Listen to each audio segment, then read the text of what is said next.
మేడారంలో జరిగిన తెలంగాణ కేబినెట్ సమావేశంలో కీలక నిర్ణయాలు తీసుకున్నారు.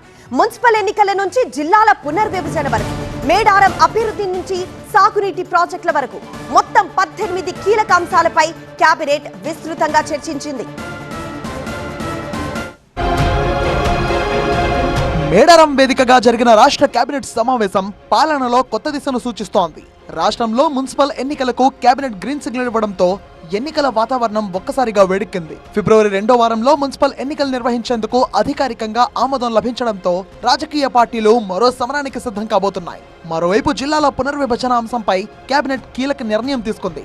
ఈ ప్రక్రియను పారదర్శకంగా సమగ్రమైన అధ్యయనంతో చేపట్టేందుకు రిటైర్డ్ జడ్జితో ప్రత్యేక కమిషన్ను ఏర్పాటు చేయాలని నిర్ణయించింది. పరిపాలనా సౌలభ్యం, ప్రజల అవసరాలు, భౌగోళిక పరిస్థితులను పరిగణలోకి తీసుకుని జిల్లాల పునర్వ్యవస్థీకరణ జరగనుంది. ఈ నిర్ణయం భవిష్యత్తులో పరిపాలన మరింత ప్రజలకు చేరువయ్యేలా చేస్తుందని ప్రభుత్వం భావిస్తోంది. మేడారం సమ్మక్క సారలమ్మ జాతరకు శాశ్వత ప్రాధాన్యం కల్పించే దిశగా కేబినెట్ కీలక అడుగు వేసింది. మేడారంలో శాశ్వత భవనాల నిర్మాణానికి గ్రీన్ సిగ్నల్ ఇవ్వడంతో జాతర నిర్వహణ మరింత సౌకర్యవంతంగా మారనుంది. భక్తులకు మౌలిక సదుపాయాలు మెరుగుపడటమే కాకుండా ప్రాంత అభివృద్ధికి కూడా ఇది ఊతమిస్తుందని అధికారులు చెబుతున్నారు. సాగునీటి రంగంలో మరో కీలక నిర్ణయంగా పొట్లాపూర్ ఎత్తిపోతల పథకానికి కేబినెట్ ఆమోదం తెలిపింది.